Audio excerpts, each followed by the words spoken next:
Hi families, எல்லோரும் எப்படி இருக்கீங்க?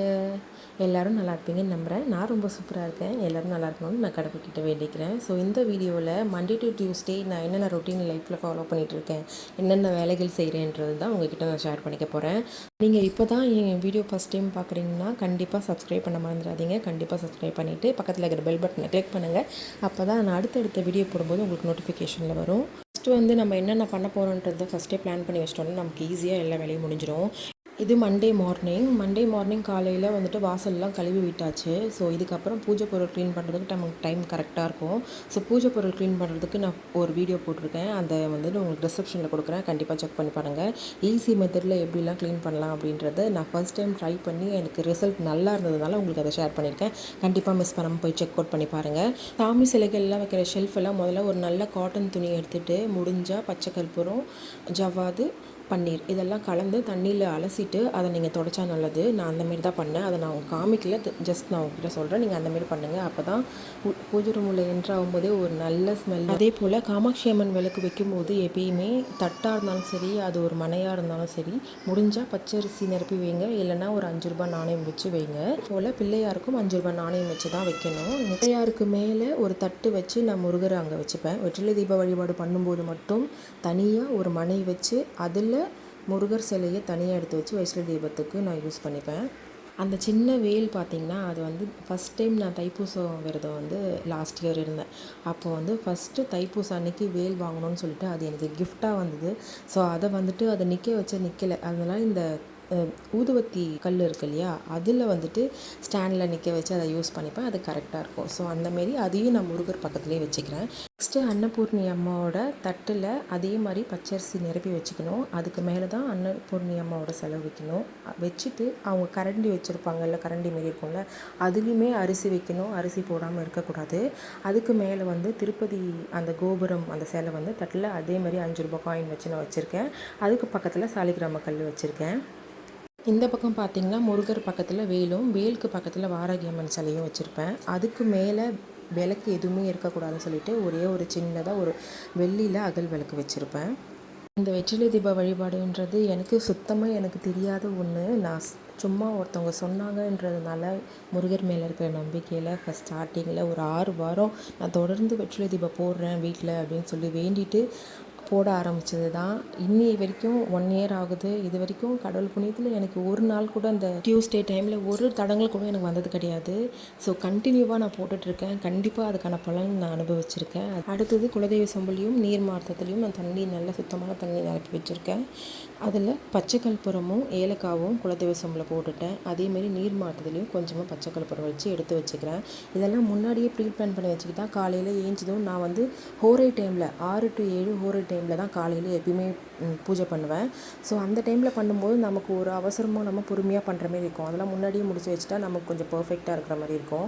ஸோ ஆல்மோஸ்ட் நான் எல்லாமே பண்ணிட்டேன். நான் எல்லா விளக்குலையுமே எண்ணெய் ஊற்றி திரி போட்டு வச்சுட்டேன். முடிஞ்சால் பள்ளி திரி போடுங்க, முடியாத பட்சத்தில் நார்மல் திரியை போடலாம். ஆனால் ரெட்டையாக தான் போடணும், ஒத்தையாக போடக்கூடாது.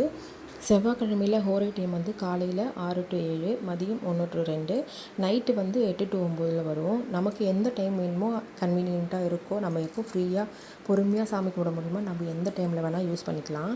நான் வந்துட்டு காலையில் எல்லாருமே தூங்குவாங்க. ஸோ காலையில் பீஸ்ஃபுல்லாக இருக்கும். காலையில் சாமி கும்பிட்டுமா ஏஞ்சோமா அப்படின்னு சொல்லிட்டு போயிடும்.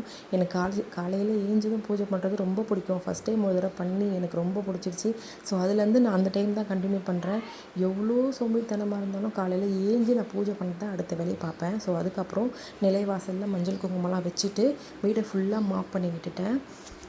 வீடெலாம் மாப் போட்டுட்டு படுத்து தூங்குறதுக்கே மணி 12 ஆகிடுச்சு. அப்புறம் தூங்க போயிட்டு காலையில் வந்துட்டு ஒரு 5:30 போல் தான் பொறுமையாக தான் எழுந்திரிச்சேன்.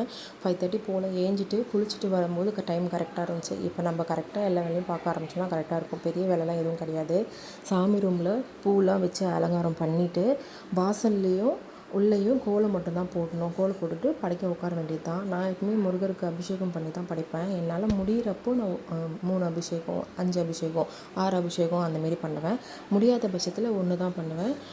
மாதத்தில் ஒரு தடவை 6 அபிஷேகன்ற மாரி ஒரு 1 வீக்கில் ஒரு டியூஸ்டே அப்போது 6 அபிஷேகம் பண்ணிவிடுவேன். இல்லாத பட்சத்தில் நான் ஒரே ஒரு அபிஷேகம் பால் அபிஷேகம் மட்டும்தான் பண்ணுவேன். பொதுவாக வெற்றிலை தீப வழிபாடுன்றது வீடு மனை கட்டணுன்றதுக்காக மட்டும் இல்லை, குழந்தை பாக்கியம் திருமண வரன் அமையணும் அப்படின்னு சொல்லிட்டு கடன் தீரணுன்றது அந்தமாரி நிறைய ஒவ்வொருத்தவங்க ஒரு ஒரு வேண்டுதலோடு பண்ணுவாங்க. நம்ம மனசார வேண்டி பூஜை பண்ணுறது என்றைக்குமே வீண் போகாது. அவர்கிட்ட வேண்டி ஒரே ஒரு துளி கண்ணீர் விட்டாலே போதும், அவர் மன உருகி நமக்கு வேண்டியதை நமக்கு கண்டிப்பாக செஞ்சு கொடுப்பாரு. நான் அதில் பலன் அடைஞ்சிருக்கேன். அதனால தான் உங்ககிட்ட சொல்கிறேன். கண்டிப்பாக நீங்களும் அவரை மனதார வேண்டுங்க, உங்களுக்கானதை அவர் கண்டிப்பாக கொடுப்பாரு. அதே போல் நிறைய பேருக்கு என்ன நெய்வேத்தியம் வைக்கணும்னு சொல்லிட்டு டவுட் இருக்கும். தெரிஞ்சவங்களுக்கு ஓகே, தெரியாதவங்களுக்கு நான் சொல்கிறேன். முடிஞ்சால் வெற்றிலை பாக்கு வாழைப்பழம் இருந்தால் வைங்க. அப்படி இல்லைன்னா ஒரு டம்ளர் பாலில் நாட்டு சர்க்கரையோ இல்லை தேனோ கலந்து வைங்க. அதுவும் இல்லைனா கல்கண்டு மட்டும் கொஞ்சமாக வச்சாலே போதும். இல்லைனா ட்ரை ஃப்ரூட்ஸ் எதுவாக இருந்தாலும் பரவாயில்ல. நம்ம மனசார எது நம்ம வேண்டி வைக்கிறோமோ அதை ஒரு மனதார ஏற்றுப்பார். ஸோ எதுவாக இருந்தாலும் பிரச்சனை இல்லை, நீங்கள் வைக்கலாம். எந்த பூஜையாக இருந்தாலும் சரி, ஃபஸ்ட்டு நிலைவாசலில் விளக்கேற்றிட்டு தான் அதுக்கப்புறம் உள்ளே வந்து காமாட்சி அம்மன் விளக்கேற்றணும். ஃபஸ்ட்டு நான் விளக்கேற்றிட்டு அதுக்கப்புறமா துளசி மாடத்தில் விளக்கேற்றிட்டு அதுக்கப்புறமா காமாட்சி அம்மன் விளக்கேற்றினேன். ஏற்றிட்டு அபிஷேகம் பண்ண ஸ்டார்ட் பண்ணியாச்சு. நான் வந்து வேலும் முருகர் 2 சிலைக்குமே ஒன்றா தான் எப்பவுமே அபிஷேகம் பண்ணுவேன். ஃபஸ்ட்டு சுத்தமான நீரால் அபிஷேகம் பண்ணிக்கணும், அதுக்கப்புறம் தான் பால் அபிஷேகம் பண்ணணும். நான் இன்றைக்கி பால் அபிஷேகம் மட்டும்தான் பண்ணியிருக்கேன். வேலுக்கு முருகர் சிலைக்கும் சேர்த்தே பண்ணிவிட்டு மஞ்சள் குங்குமம் இல்லை சந்தன குங்குமம் வச்சுட்டு பூ வச்சுட்டு தீப தூப ஆராதனைகள்லாம் காமிக்கணும். காமிச்சிட்டு மறுபடியும் ஒரு சுத்தமான நீரால் அலசிட்டு அதுக்கப்புறம் ஒரு நல்ல காட்டன் துணியால் வேலையும் முருகர் சிலையும் தொடச்சிட்டு அதுக்கப்புறமா தான் மஞ்சள் குங்குமம் வைக்கணும். வேல் வந்து நான் எப்பயுமே மேலேயே வச்சுப்பேன். மேலே வந்து அதுக்குன்னு ஒரு தட்டு இருக்குது. அந்த தட்டில் பச்சரிசி நிரப்பி வச்சுருக்கேன் ஆல்ரெடி. ஸோ அதில் வந்துட்டு வேலை எடுத்து வச்சுருவேன். அதுக்கப்புறம் முருகர் சிலைக்கு வெற்றிலை தீபம் போடும்போது மட்டும் நான் கீழே தனியாக மரப்பலவையில் வச்சு பூஜை பண்ணுவேன். ஃபஸ்ட்டு ஒரு மணப்பலவை வச்சு அதுக்கு மேலே சின்னதாக ஒரு மணப்பலவை வச்சு அது வேறு முருகரை நான் வச்சுப்பேன். வச்சுட்டு சர்க்கோண கோலம் போட்டுட்டு அது மேலே ஒரு தட்டு வச்சு வெற்றிலை தீபம் போடணும். வெற்றிலை தீபம் போடும்போது நல்லா சுத்தமாக ஒரு 6 வத்தலை எடுத்துக்கணும். 6 வத்தலை நல்லா சுத்தமாக அலசிட்டு தொடச்சி எடுத்து வச்சுக்கோங்க. கீழே எடுக்கும்போது அந்த நுனி பகுதியில் இருக்கிற காம்பை கிள்ளி எடுத்துடணும். எடுத்துட்டு அதை லாஸ்ட்டாக நான் என்ன பண்ணணும்னு சொல்கிறேன். அதுக்கு மேலே நீங்கள் விளக்கு வச்சுட்டு அதில் நெய் தீபம் போடணும். முடிஞ்சால் நெய் தீபம் போடுங்க, இல்லைனா நல்லெண்ணெய் ஊற்றி கூட தீபம் போடலாம். நம்ம இப்போ வந்து ஆறுமுக விளக்குலாம் வைக்கிறது, ஆறுமுகம் அகல் விளக்கு வச்சு போடலாம், இல்லை ஆறுமுகம் விளக்கு வாங்கி போடலாம். நான் வந்து ஓம் விளக்கு வச்சு தான் எப்பவுமே போடுவேன். ஸோ அதனால் ஃபஸ்ட்டு அந்த தட்டு மேலே ஓம் விளக்கு வச்சுக்கிறேன். ஓம் விளக்கு மேலே வச்சுட்டு சுற்றி வந்துட்டு வெற்றிலையை வச்சுட்டு அது மேலே பூ தூவி அலங்காரம் பண்ணிவிட்டு விளக்குக்கும் பூ வச்சுட்டு அதுக்கப்புறமா தான் நம்ம விளக்கு ஏற்றணும். நெய் தீபம் ரெட்டை திரி போட்டு தான் அதேமாதிரி ஏற்றணும். ஏற்றிட்டு உள்ளே சாம்பிராணி காமிச்சிக்கிறேன். உள்ளேருந்து சாம்பிராணி காமிச்சிட்டு வெளியே துளசி மாடத்துக்கு வீடு ஃபுல்லாக சாம்பிராணி காமிச்சிட்டு அதுக்கப்புறம் கற்பூரம் ஏற்றும் போது வெளியே வாசல்லேருந்து தான் ஏற்றணும். வாசல்லேருந்து உள்ளே வரைக்கும் கற்பூரம் காமிச்சிட்டு நல்லா சாமி கும்பிட்டாச்சு. ஸோ காலையிலே எஞ்சி இந்தமாதிரி சாமி கும்பிட்றது நல்ல ஒரு மனசு திருப்தியாக இருக்கும். நமக்கு அந்த டேவே ஒரு பாசிட்டிவ் வைபாக இருக்கும். இப்படி தான் என்னோடய டியூஸ்டே பூஜை ரொட்டீன் இருக்கும். ஐ ஹோப் உங்களுக்கு கண்டிப்பாக இந்த வீடியோ யூஸ்ஃபுல்லாக இருக்கும்னு நம்புகிறேன். பிடிச்சிருந்தா லைக் பண்ணி ஷேர் பண்ணுங்கள்.